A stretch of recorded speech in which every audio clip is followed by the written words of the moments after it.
Hey guys, I'm Ricky Waters and I want to talk to you about somebody very important to me, and it's my grandfather. I once heard a saying that says, and I don't know who said it first, so it's not exactly a quote, but it says, "Heroes die, but legends live forever." And to me, my grandfather's always lived forever. And this may be kind of hard as my sister's sitting here staring at me right now and she knows who I'm talking about.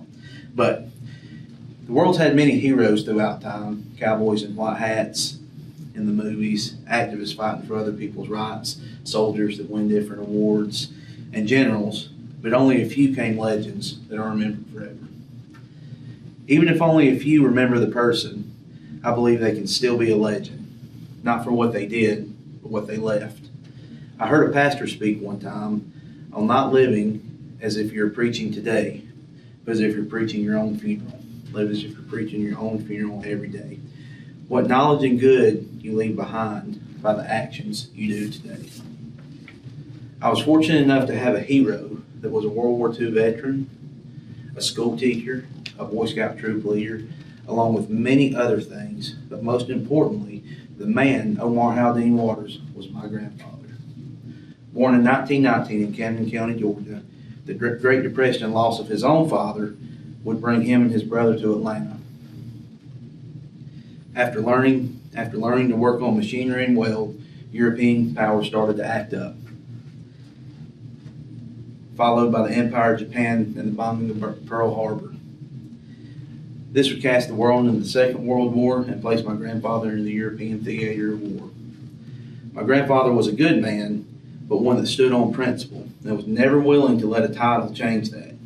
He held the rank of sergeant when the war was over, however, was busted down one time to corporal over a small disagreement with the lieutenant. My grandmother sent a picture of his oldest son, John, to him, and his lieutenant decided to tell him that his son looked like a girl, and the lieutenant got to look up the sky for a little while. He was a man of principle. He wouldn't let somebody talk bad about his children, and took a demotion to make sure they didn't. So, but he did retire at rank as sergeant, so he did a pretty good job as a soldier. After the war, he taught mechanics and automatic transmissions for the city of Atlanta and the Atlanta technical colleges. After a long career, he retired. He was often called upon to resolve issues between students others could not resolve calmly. Some people have a love for nature and the outdoors, coupled with a passion for teaching. My grandfather became a silver beaver for the Boy Scouts.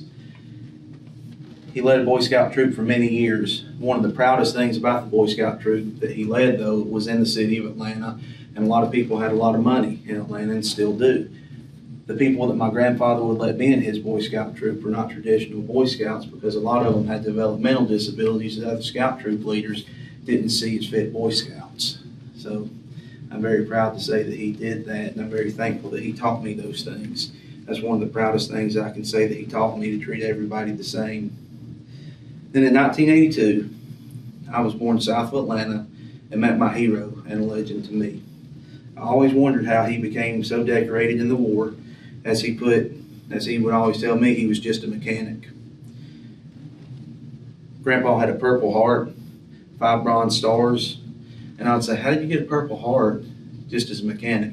He would grin and say, "A Jeep flipped over on top of me." I said, "Well, what about the 5 Bronze Stars?"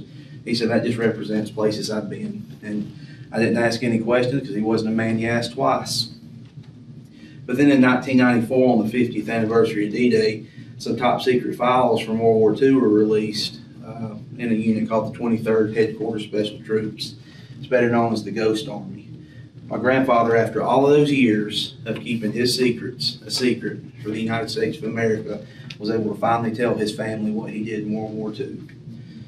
So the story blew my mind, and how they were able to fool the Axis powers through deception and make the Axis powers think that they were going to attack in different places, and through the cover of the night they would do several different things. It's a very interesting story on the things that he did. Had minimal weapons and went out behind enemy lines and made them think they were advancing in other places. They weren't, confused the enemy. It was incredibly impressive.